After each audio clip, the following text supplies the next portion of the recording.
Bote Nabino Bozolanda Congo Promo les abonnés émission Nabino à Talo, émission Nabino à Lokumo. Nous sommes des millions à travers le monde, nous qui suivons régulièrement cette émission. Merci la confiance, merci la fidélité.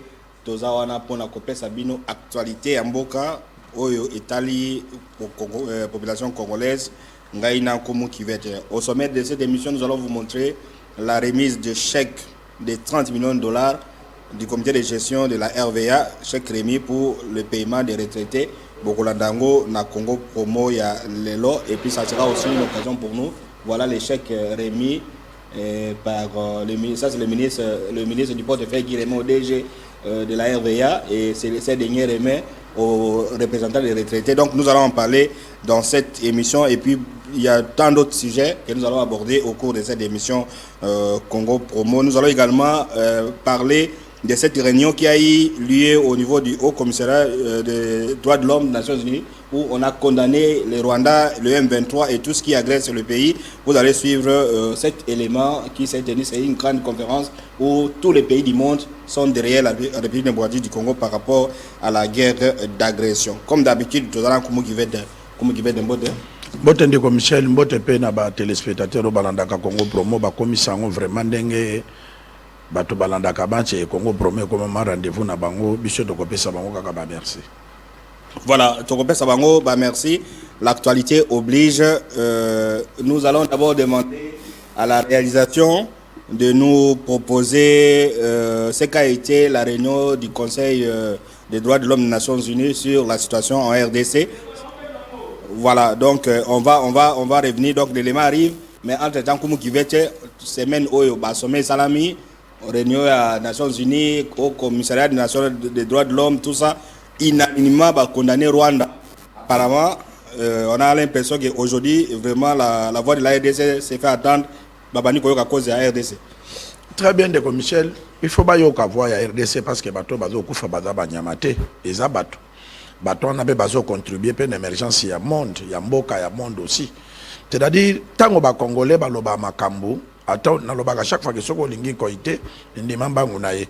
Bato ba qualifier biso ba kisekediste banini, mais ton dimaki yango parce que toyeba ki ba démarche mo konzambo gazo sala et kopesa ba fruit nango, lelo ba fruit nango yango. Toloba na Congo Promo abato balobi mais ndenge nini mo konzamboka asali discours, il fallait se prononcer que to bunda na Rwanda, mais yazo lukaka ka pe kimia négociation boye. Na yebisaka bango na lobi muto ya zana mwana na maboko. Rwanda ezamboka muke. Bakeko kima na kwa moko bakeko batama. Mais Félix Tshisekedi azana bana 10. Azo bunda na muto azana mwana moko. Ifayeba ndenge nini akoki ko bunda. Afa bomba bana na ye po abunda pa perdre pe bana na yete po muto na zana kaka na mwana moko.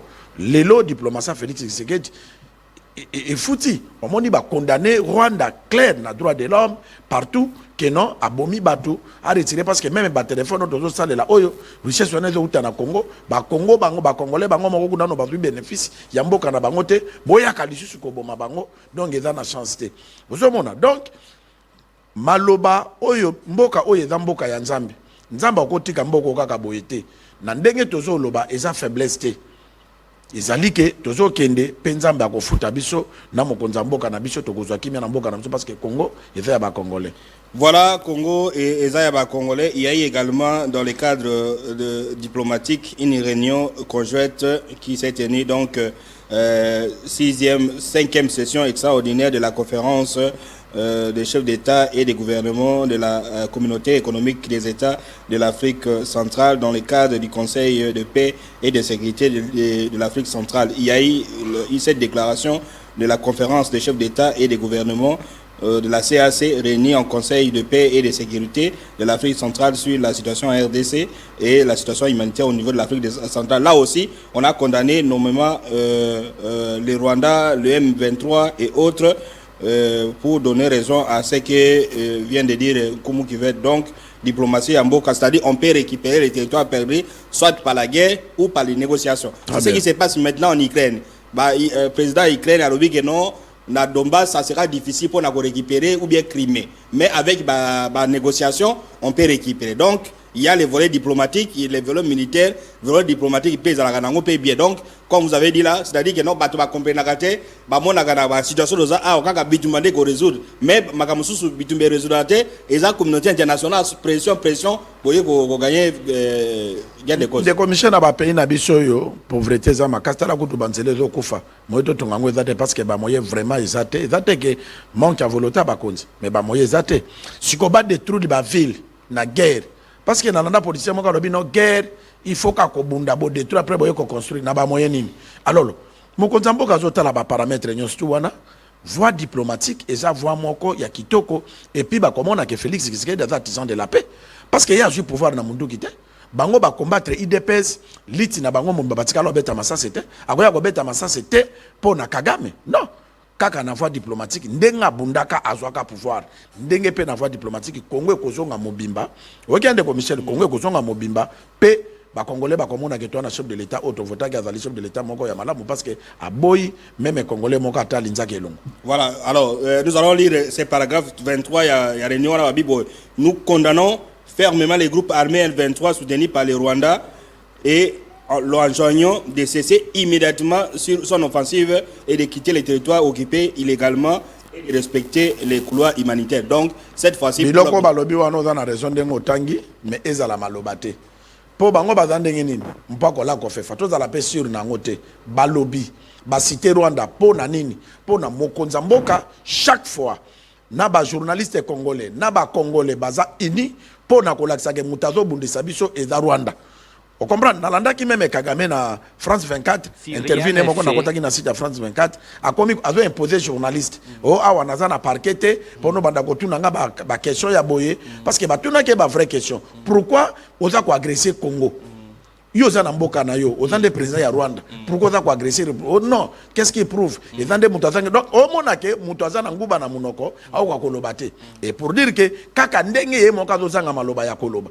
Kaka ndenge pe akotika Congo, kaka ndenge pe nzamba akotikisa ye moyi. Très bien, Congo Promo, nous sommes en direct, nous parlons de ces balais diplomatiques qui s'est fait en ce moment-ci pour la République démocratique du Congo. Alors, on a suivi ce que nous venons de lire, c'est ce qu'est la réunion de CAC. Alors, parce que nous avons parlé de l'ONU, la 37e session extraordinaire du Conseil des droits de l'homme sur la situation des droits de l'homme en RDC, et dans la partie Est de la République, il y a eu que cette question, et il y a eu également des déclarations. Nous allons demander à la réalisation de nous proposer la déclaration des différents diplomates, y compris le numéro 1 du Conseil des droits de l'homme qui dit que le téléphone doit utiliser matière première au Congo, et alors ça doit cesser.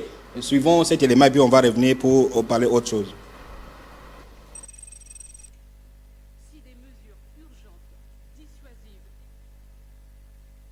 Ces combats en zone densément peuplée ont causé la mort d'au moins 2900 personnes et plus de 3000 blessés.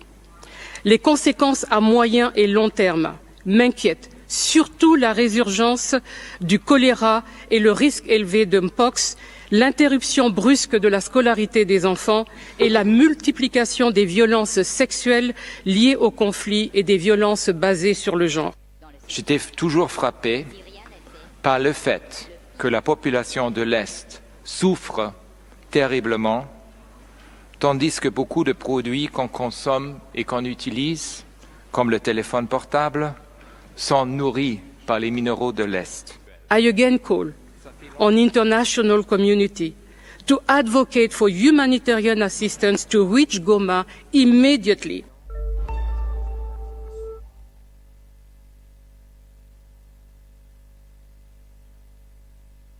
Qui a statué sur le Congo. Donc, Congo, pour nous, nous sommes en train de réfléchir. Comme a dit, le CESAC dans son communiqué demande aux médias d'avoir des émissions de veille patriotique. Et Congo Promet également fait partie de ces émissions où on peut dire nous sommes la locomotive des émissions de veille patriotique. Et là, on comprend que la communauté internationale commence à emboîter le pas de la RDC et peut-être bientôt, sur les problèmes diplomatiques, nous allons gagner cette guerre. Alors, Nkumu Kivete, on revient, on quitte le domaine militaire, le domaine sécuritaire, tout comme dans le domaine infrastructure, notamment dans la ville de Kinshasa, on a constaté, moi, Misale, Bandaki, Kosala, tout ça, mais on ne voit rien. Et puis, entre-temps, le gouverneur qui avait promis que à partir du mois de février, ça ne sera pas le début des travaux, mais l'affaire des travaux. Mais jusque-là, février, n'a pas province, qu'on a payé, on a payé, mais ça la matière, ça s'est bloqué. Ou comment, qu'est-ce qu'il faut faire pour que non, mais ça la bloqué ça. Et là, qu'ils ont bloqué, d'abord, Libossé Zali, ville à Kinshasa, Tolobakango chaque fois. Biso doza ko aider. Et dans la mutumonga benga kabiso, Congo promo, bino bolobaka mala muka ya président de la République, mais ba collaborateur na ye botumbaka bango. Non, biso do tumba mututé. Biso ba tolobaka makambo a Transco awo. Ke ba Transco mituke komi salité, mituka e baby, mituke komo kendeka bandundu, Congo central, mais na Kinshasa ba to ba tambola makolo. Transport exaté. Numéro 1 Transco, déjà Transco, azako ko futa batute. Déjà Transco, azako engager n'importe qui, ba chauffeur ba DC7, bazako konye ba mituka ya batu. Et lelo Jean-Pierre Bemba, étant que ministre à transport, ba suspendre ba nommé PDG ya Sika. Déjà Siko ba nommé wana ngana yebiye. Parce que azande ko nanga to fa ine commune moko, omoni biso na Barumbu, bato bazana soko za na commune. Oyebani en tout cas koyeba batu. Ba leader la commune to yebani. Mutu batie wana c'est un leader, Nzamba Sungaye a fait ses chances pour relever défi, il y a Transco. Et le Kolobin de Michel, Tolobakango awa chaque fois, Ngaï Nkomo qui vête, Nazo pe sa bomba chance. Parce que d'abord à la Moukaka étant journaliste, il a l'occupé d'information. Bumba la Moukaka 13h. C'est-à-dire qu'il n'arrive pas tôt na bureau. Non. Donc, ce qui a commis à faire pas na 13h. Donc, il faut arriver à 8h. Oui. Très tard, pour na même batoubaye audience comme on a eu.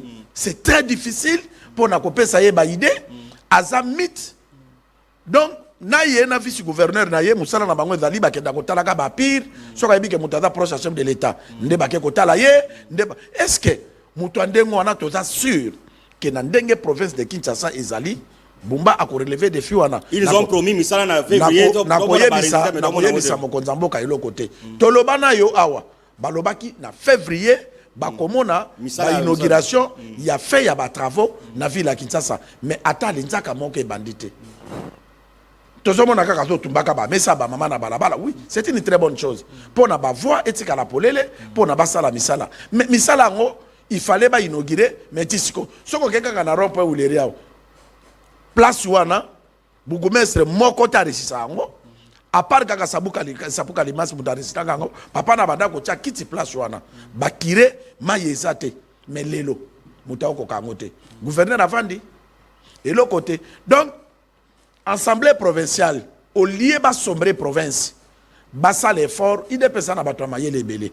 Parce que ça kota na bango. Parce qu'il ne faut pas laisser les choses pourrir. Oui, va proposer mutu mususu oyo ako permettre que ville ezala ekoma propre. Tala tango chef de l'État qui ota la voirie na commune na Kinshasa ko la marché central banini. Omoni kabambar babwaki ka mabanga ya pamba. Mais tokomi quand même koleka. Ozomon mabanga ngo peut tellement bambule zo beta mitu ka pele tezo le kezo mais parce que zala mabanga moko ezo kende mabule bande les kozonga.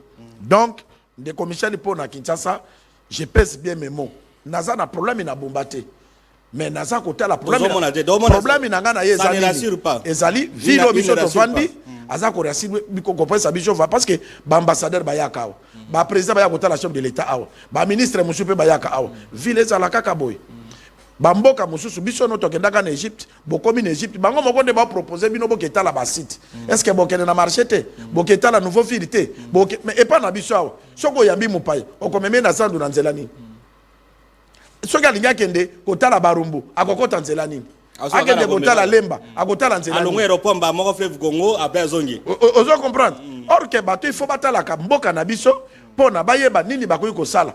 Mais mboka bato batala ate ayeka fleuve Congo aéroport accueilli. Très bien Kumu Kivete répondez à ces messages félicitations Kumu Kivete mais bazo nomaka bato na complaisance bazo nomaka bato na ba relation na ba parti politique na ba tribalisme est-ce que connaissance relation na tribalisme et kobongisa mboka ça c'est vrai question de quoi est vrai tokoyebisa na ba konza mboka ke eza bongote parce que eloko ba considérer net ndeko na lobby wana ba nommer na parti politique. Donc, pour nanine, tango ya komi na place wana na compte ya parti politique au banda ko retrocéder kaka parti donc ako s'intéresser ne ku na musala mboka teke na bongisa ba transco na sala bo méthode 50 ko ke kumo za la kambeli soki o salite na kokata soki po sali bien na kokata matiti pona tonga ombre moko wana po e féliciter yo. Donc c'est ça. Répondez à cette question. Bonjour Congo Pomo, tozo mona pe ba policier na biso tukuta na bango na ba boîte de nuit. Pe est-ce que bazo mela pe ne di masangane di biso est-ce que ba bongo ba sala misala? Omoni eloko ngo balobaka ndeko Michel ba fisele nyama nkoni. C'est-à-dire ata osa mopimi okopime la nyama motote. Oyebi ba politicien ya kala. Na ebite bato ya Mobutu baza lelo. O basalaka na Mobutu. Mais bazo akata ba éthique ya ba autorité wana. Pourquoi une autorité na ndako na ye aza na bar? Ozomon po na nini? Po soki alingi amela akoti na bar na lupangu na ye, batia ba boîte de nuit na lupangu na ye, po bato ya zo gérer ba mona bosoto na yete. Mais une autorité qui est dans la boîte de nuit. Une autorité qui est dans la boîte. Azobina, asombi ba champagne, mais population tango bazo mona. Ozozo ki sabango. Ya ko kiata ko somba champagne mais yo sombi 50 champagne. Oye pena basi na yo tie bango wana. Ozomona, eza normalité. Oye na mutu. DJP bwaka na. Ah, DJ zo bwaka ye. Le ministre, excellence est tel. Oh, l'approche du président. Conseiller chef de l'État. Lito ya mokonzamboka. Yo zo mona ngoner. Mais bateau ba fandi na pourquoi ba français ba lobi le mire des oreilles. Yo kanisi mire lobaka. Bateau bazawana. Yo zo mona lokola bazo mona tebe bazo mona. Bako mana itiki beba ke baza ba autorité. Même mutuka. Ngai de losoki na acte général commandant ville à Kinshasa. Nakuti mutuko eza na plaque ya présidence de la République. Na boîte de nuit. Na ba 2h 3h du matin na ko kangango. Même na ba wenze na. Oyoki ezo somba ba pondo c'est normal. Mutuka ya présidence eza pona musala po yo sala kakuna ale. Omemi yango oye nango. Moi si na somba pondu, moi si na geso. Mais salaire ba futaka yo. Somba mutuka na yo moko. Okomona même mituko chef akabela ki bato wana ba fortunaire wana.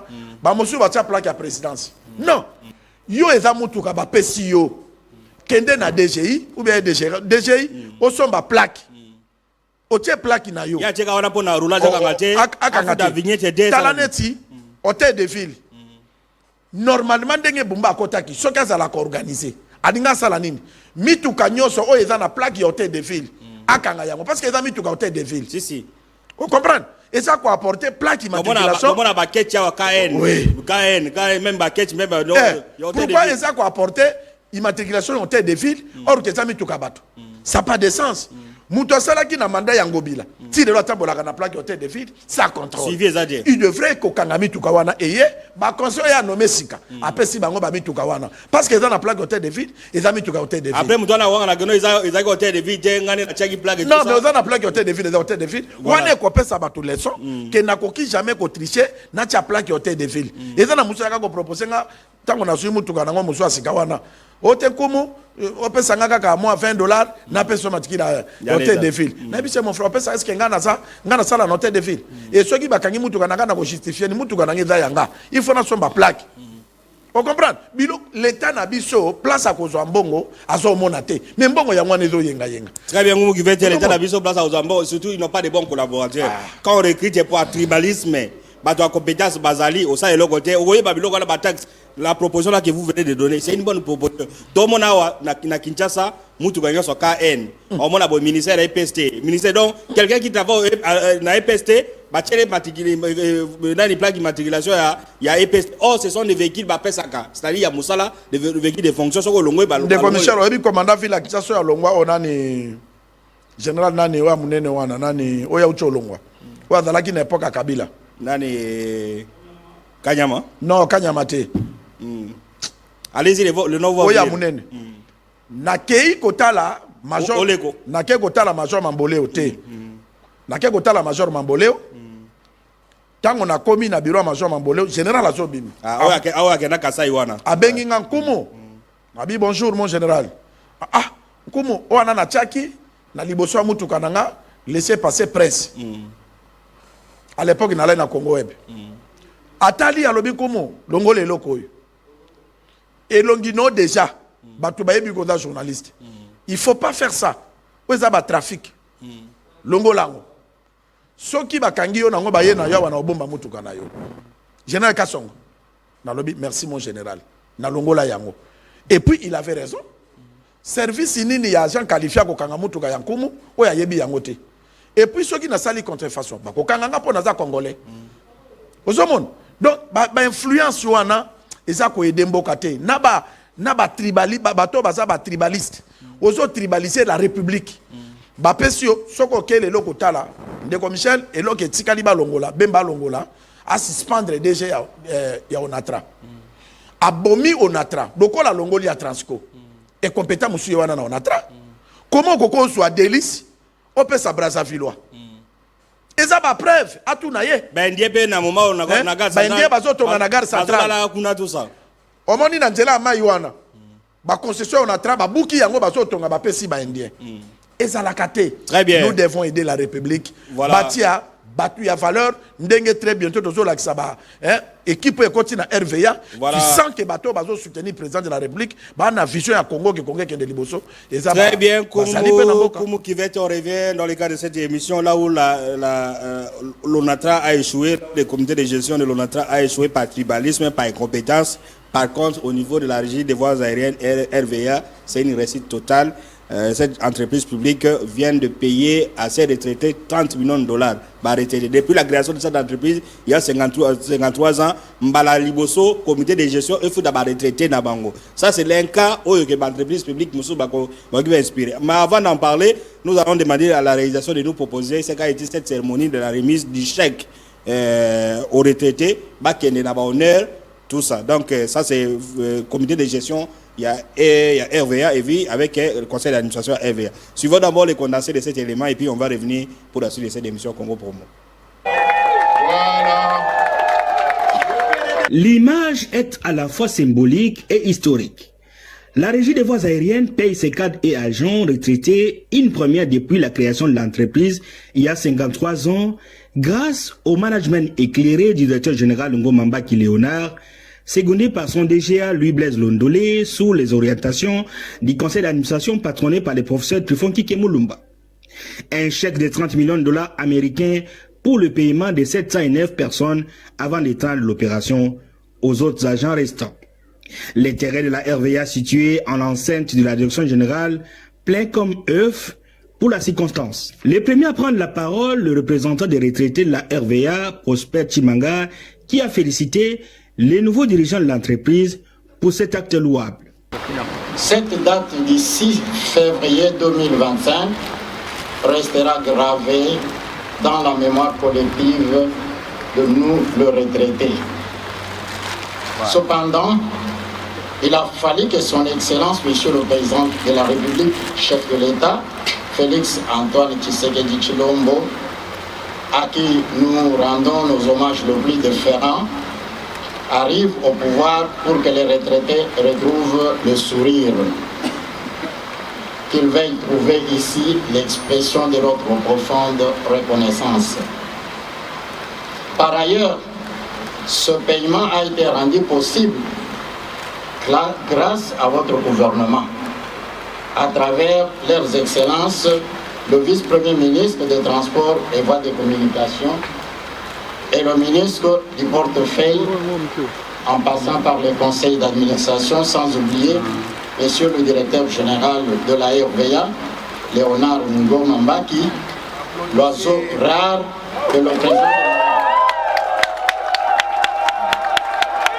De son côté, le directeur général Ngomamba Léonard, dans un discours limpide, plein d'émotions, chaque fois interrompu par la salve d'applaudissements frénétiques, explique les différentes étapes qui ont conduit à la remise officielle de ce chèque pour les agents retraités.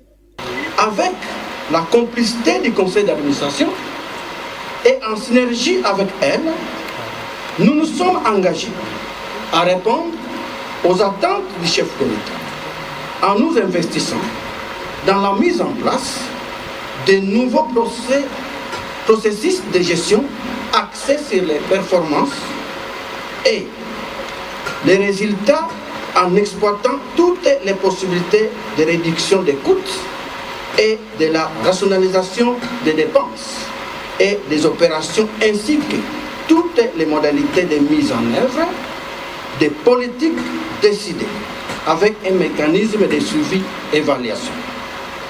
Ce virage vers une gestion rigoureuse de l'entreprise nous a valu la confiance des institutions bancaires, plus particulièrement de la Rabobank, qui a accepté de nous accorder un crédit pour l'apurement des dettes des passifs. Pour votre gouvernement, sur les 60 millions de dollars demandés, il nous a été accordé dans un premier temps 30 millions de dollars. Le temps pour la banque d'être rassurée par notre capacité de remboursement. Mesdames et messieurs les retraités, la cérémonie de ce jour est une première depuis la création de notre chère entreprise. Elle se veut un témoignage direct de la reconnaissance de la RVA pour de bons loyaux services que vous avez rendus tout au long de vos carrières respectives. Soyez-en fiers et honorés, car l'histoire de notre chère entreprise est écrite à l'encre indélébile d'une grande partie de votre travail et privation.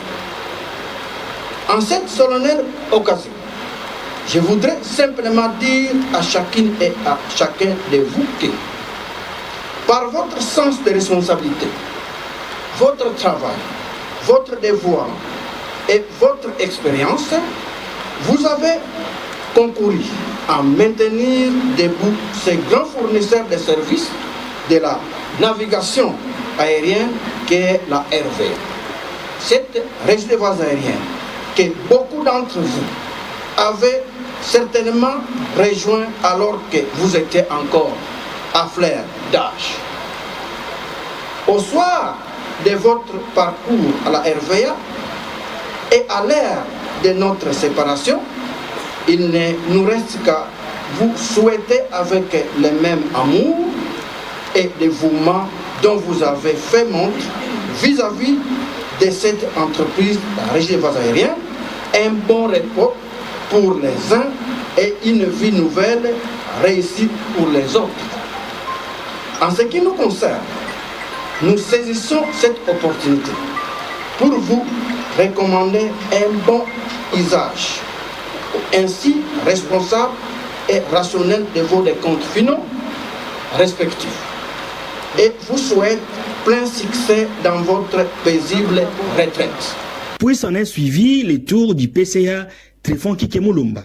En ce temps où l'exécutif de l'État vit dans une situation d'urgence extrême et signe de respect et de considération pour les centaines de cadres et agents de la RVA qui ont rendu de bons et loyaux services à la société RVA, propriété de l'État, actionnaire unique qui attendait sans fin des années durant depuis que la RVA et RVA l'heure de compte finale.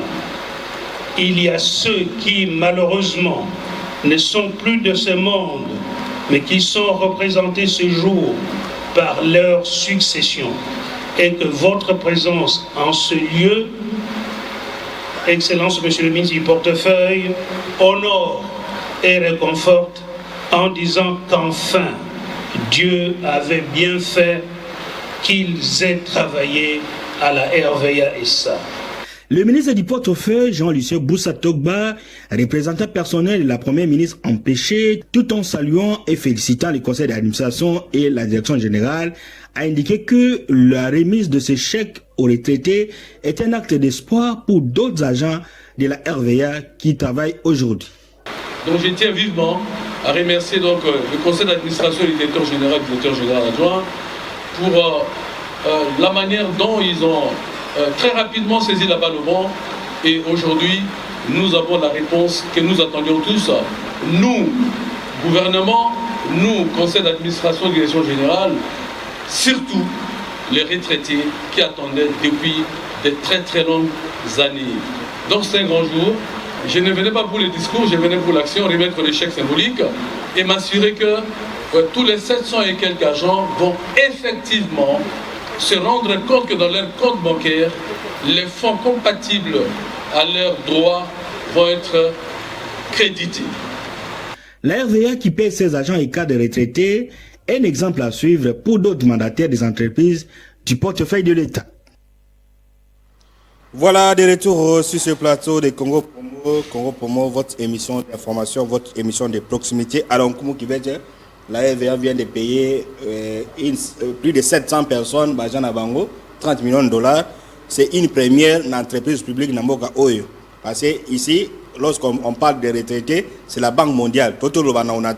C'est l'ONATRA qui donnait l'argent pour continuer à abandonner la retraite. Mais le comité de gestion Ngomambaki, donc DG Nae, Louis Blaise Londolé, n'a pas PCA pour la première fois en entreprise publique, Baya, Bango Mogo na fonds propres, avec les dividendes à Bango Banque et PCA Bango Bongo. Donc, ça, ils ont inspiré en ligne. Il y a comme une entreprise à foutre bateau, n'a pas effort en aïe, là où les autres prennent l'argent de la Banque mondiale et qui va foutre à répéter, ils détournent cet argent. Et là, ils ont inspiré de Michel les alliés que Mboke Bonga Kaboye. Ce qui est na bateau lokola Bango Mambaki Léonard, DG ya RVA, tozana bateau lokola Louis Blaise Londolé, DGA, tozana bateau lokola président conseil d'administration ni Kinke Mulumba. Ce sont des gens qui ici comment gérer. Et Ndeko Michel et Loko Oyo et pesi bénédiction d'abord na RVA, Yanini. Bateau basalaki musala. Basilisi musala, mais ata basilisi musala. Bangonde batonga kabanda kwa napona. Lelo DG Ngoma Mbaki Léonard baya ko gérer. Mon conducteur na lobi de longa na DG eza pona ba retraité oyo. Ba papa oyo batonga ki navire biso toye ko hériter yango. Mais pourquoi ba koza la récompenser te? Lelo to pesi ba chef à entreprise publique o ba kosaka ke ba banque, o eza ya biso te, ba banque nyonso eza eza ya ba mindele. Mais ba justifier ka kende ki ko beta porte et pas ya ba na ba banque wana pour na ba pesa financement pour na ba futa ba retraité. Et qu'est-ce qu'ils font? Bah wana ba sa ganderi. Si les 30 millions là, ils devaient faire les projets bidons. Très bien. Aéroport, aéroport, et tout ça, et sur la fondation. Mais là, l'argent va à la destination et pas à Baja, Bangomoko, Bakont, Nabango. Donc ce sont des gens honnêtes. À Keïte, que non, Bopé Sanga Imbongo, pour Bisson de Tofuta. Bisson de Todo gérer. On a ouvert des comptes à tous les agents. À Yebisi Bank, Mbongo Wana, Tolingi, Nzamba Pambola, DG Oyo. Conseil d'administration RVA de Michel. Ngai nazalaki nama inamisu. Même Nzambe alelaki. Parce que Mboula wana ezalakama ya misu Nzambe. Eza bénédiction. Nzamba pambola ke eza signal à la président de la République que bateau landa vision na yo bazali. Le volet social, il prend l'argent pour payer les retraités. Azumbongo wana te alobi nazo ya mbongo bo fungola ba compte kaka awa. Chaque retraité qui do fungola compte na ye. Mbongo na ye ekozwa même akufa bana na ye bakozwa bana na ye bazwa mbongo na ye vraiment entreprise ya boye pourquoi prospérité pe alobi lisusu na discours na ye alobi pona permettre to créer relève na entreprise to engager il a dit ça officiellement c'est kaza mutaba commission te ya kakozwa bana batata mwasi na ye bana bandeko ya ba DG na DGA bana bandeko ya conseil d'administration bangonde bakokota non alobi bako la branche pour na babanda ko engager batu ya sika o bako remplacer ka RVA lobby et suki pardon de commissaire et suki kaka wana te bandeko lelo bazo servir RVA bakomi ko sala musala na motema polele po bayebi que un jour tango bango bakoza bako kende pe na retraite bakoza la récompenser doko la ba papa oyo bazalelo récompenser c'est ça et ça te que muto asal ce que OK na on a top exemple on a tra OK na Buda awa pakoli ba immeuble wana nini bakende ko senga mbonge pa ndie moko ba a déficit ba ngombongo pona balia nde ba pakoli ba couleur bato bafandaka na bandako wana exact donc papa akufa il fallait pas changer ata moto mosusu ba suka ka mona ne ba tiena on atra pour des la sous prétexte afin na installation on atra mais tala eloko oyo et pèse exemple surtout na mutado géré ministre de transport Jean-Pierre Bemba batu oyo tozo ebisa mokonzi mboka atika bango ba relever défi na RVA parce que ndenge bango babandi boye bako kende pas chef de l'état amoni ndenge baza bango ba olakisa nini amoni teke ba olakisa pona ba mona ke bango baza boye non lokumu nyonso oyo ezo zonge pas Félix Tshisekedi kendo mokonzi mboka cette fois-ci okomi kozwa batu o baza na vision na yo o bazo sala intérêt ya ba congolais parce que ba papa na bakomi mikolo ba servir du mboka te mais bazo penser na bango c'est que bako penser pe na congolais oyo aza na musala ta koma na musala pa futa na mboka na ye donc coup de chapeau na DG Ngoma Mbaki Léonard et puis félicitations na mon mboka Louis Blaise Ndolé comme DGA et puis na papa Kinke lelo lokola zo travailler na bato bien pour qui a travaillé trop tout le monde a ba compétence ya boete mais lokola akutani na de malala ya côté là ba transférer option à kitoko lelo misale zo salama ya kitoko très bien Koumou Kivete donc ce que vous avez dit au moins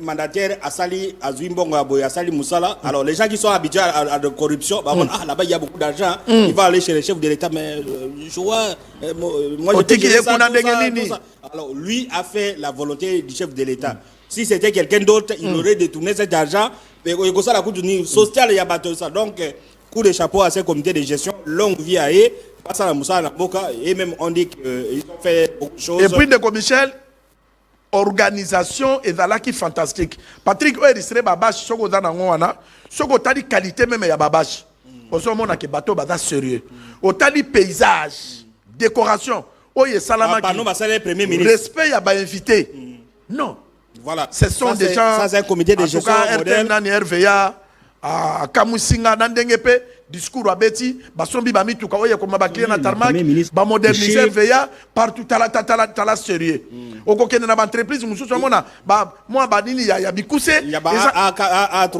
A4 A5 ba yeba kanzete na mbuma na yango équipe oyo ba fanda na awa ti mandat Félix Tshisekedi desila ba vanda po balakisi bolingo ya Congo. Balakisi bolingo ya Congo et surtout balakisi unité dans l'entreprise. Oui. Vous avez vu ce qui s'est passé dans une entreprise comme le GFM ici entre DG et DGA Bazo Bundaka. Bazo Bundaka. Moi je suis proche de Kabila. Oh proche Basa Babundi tout ça mais quand vous allez à la LVA c'est le respect. Mutuna Mutao Sala Musala Naye. Les DGDA unité le corps et c'est pourquoi quand le DG tenait son discours il y a eu des applaudissements de Fab. Très bien. Bazo Bengenan Oazora. Oazora. Ndeke oyo amona nakate. Alors lokola za Oazora ce qui era les chers. On doit les protéger. Voilà. Pour ba ennemi bakoya. Babatela DG Ngoma Mbaki Léonard parce que en tout cas de commissaire bato abona Congo ba mingité. Babatela pe DGA Louis Blaise Ndolé. Ouais, ça là qui message pour un grand public parce qu'il y a des intellectuels qui étaient là, il y a aussi des Congolais qui sont à la maison qui doivent comprendre qu'est-ce qui s'est passé justement dans la journée où il y a qu'on remettre chèque autant de Congolais ceux qui ont rendu de bons services dans l'entreprise. Nous allons écouter les DGA de la RVA, Louis Blaise Ndolé. Cérémonie oyo ti koleka lelo ezali cérémonie pona kofuta ba décompte finaux ya ba retraité ya RVA. Nous surtout on est là au côté de la politique, il y a assainissement, il y a gestion des entreprises, il y a portefeuille. Nous surtout on a ezali na makanisi pe na vision ya mokonzi ya mboka le chef de l'État Félix Antoine Tshisekedi Tshilombo. Oyo banda azwaki pouvoir nae aza kubunda. Ana souci ya makasi pour le peuple congolais. Amitié mobimba pour te Congo et qui n'est de l'avant. Malgré les difficultés, tu as connaître au bino boyebi et à monguna à liguer à salabiso mabe mais ils ont perturbé moral n'a été à se continuer kubunda. Mitindo nae o akoisaki biso bato o hier sala qui confiance toujours continuer ko salam sala. Alors les lots tout ça qui cérémonie on a on a kofuta ba retraité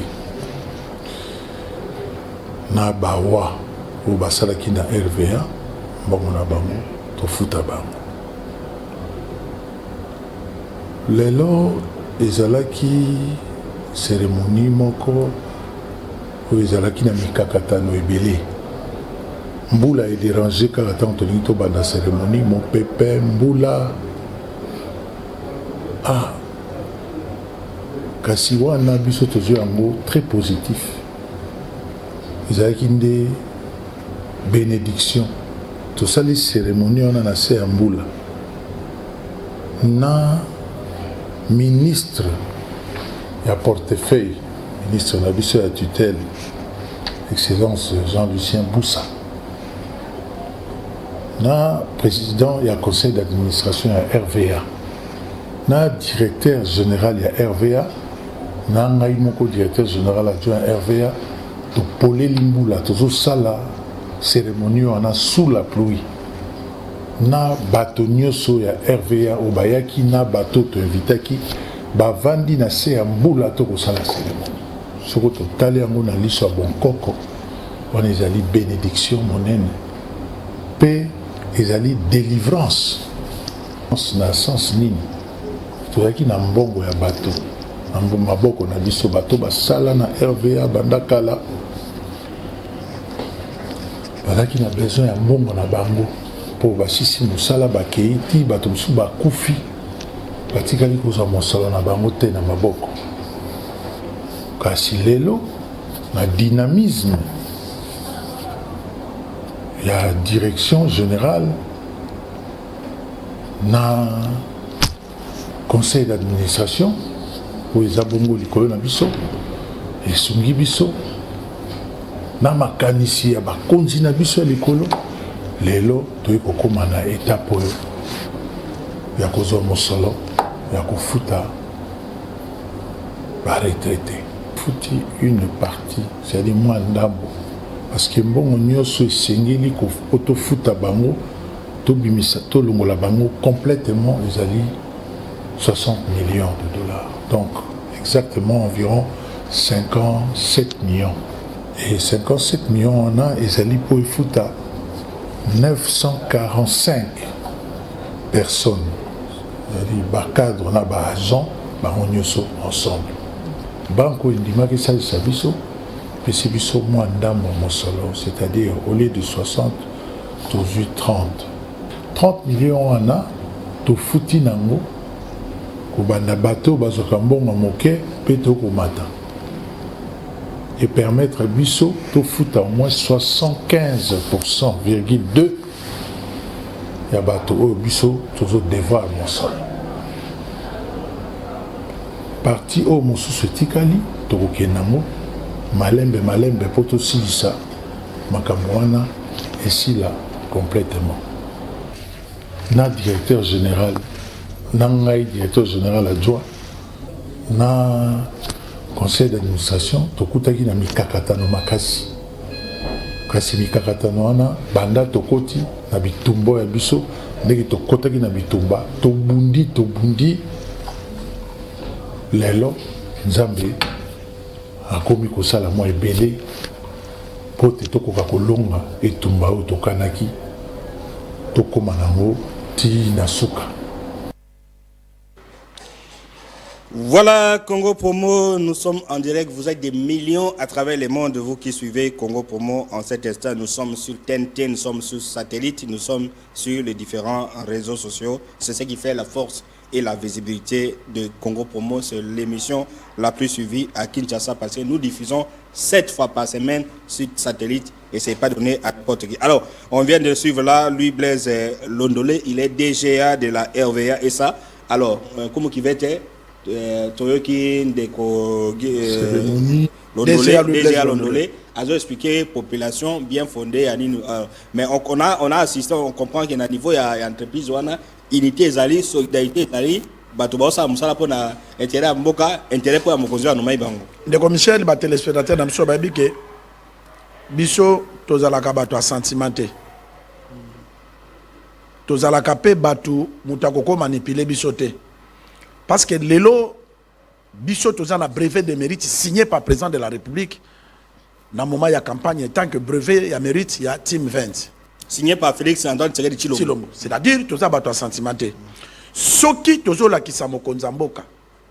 DG Ngoma Mbaki Léonard eza parce que na DG ya na Louis Blaise Londolé na président conseil d'administration na ni Stéphane Kike Mulumba.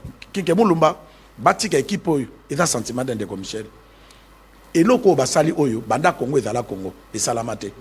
Ndenga komi wana DG Mususu akolukande a déjà liboso te nerve.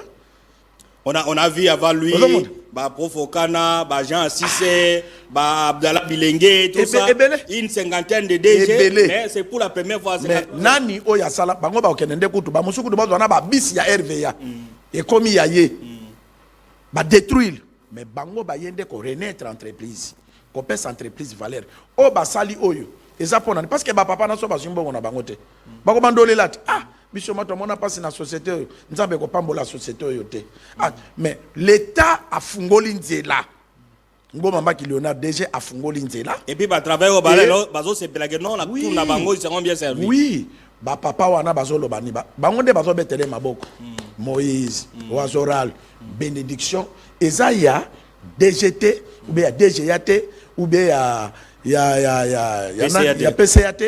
Mais ezali ya entreprise mobimba.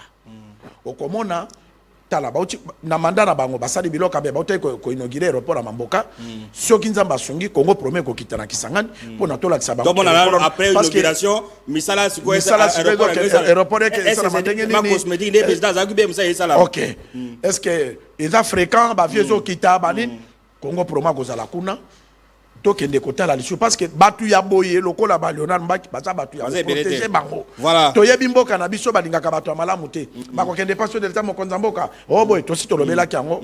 Biso lokola tozwaka brevet de mérite muta kolongola biso yango ezate parce que eza ko apporter signature ya président de la République. Très bien. Soki ezala kana engagement ya musala eza ordonnance nommée ya président de la République. Donc biso to ko appuyer batu. Oyo baza batu wana ba ordre national de départ. Donc pona ko kanga mutu azana brevet n'importe Mobutu bataba trafic. Voilà. Il faut balongola. Voilà, on entend. Nous vous félicitations, conseil d'administration ya bato bazo gérer RVA. Vraiment nzamba bakisela bino. Basombi soki toyoki di Kambokuna. Biso to kozala pona ko défendre bino parce que musale monani. Voilà, ils ont acheté des V7. Pour la AEDC c'était un trou noir voilà, ça ce sont les matériels ultra performants achetés na Bwende. Ça c'est l'aéroport de Bwende qui prend en relais bien à Afrique du Sud en Europe. Ça c'est le comité de gestion BAC c'est-à-dire que aujourd'hui nous étions un trou noir, mais ils sont arrivés à 99,9%. Il y a qu'on couvrir nani mboka na biso donc pour éviter le risque et tout ça. Crash na Congo et comme vivement itopeko sala matin parce que biloko yo de baledar. Il y a barelé à Gomona. Là au solo là. So za difficulté. Aviez comme boye. So qu'on a la difficulté ba orienter aéroport mususu. Et là par rapport il y a ba pareil yo. Alors quand nous étions là à Bwende, il y avait un avion qui quittait l'Afrique du Sud pour Paris, qui est passé par Bwende. Bwende a non, vous êtes sur Bwende tout ça. Non, ça c'est déjà voilà, ça c'est l'aéroport de Bwende. Salami avec meubles, tout ça, ça c'est coup de chapeau au comité de gestion de la RVA. Alors, restons toujours à Bwende pour voir cette fois-ci l'évolution de PDL 145, un projet phare du chef de l'État, mais qui a pris d'autres allures. Certains Congolais ont détourné l'argent, mais à Bwende au moins, à Tchouapa, le EIP Tchouapa continue les remises de ces différents chantiers. On va suivre EIP Tchouapa et on revient pour la suite et fin de cette émission Congo Promo.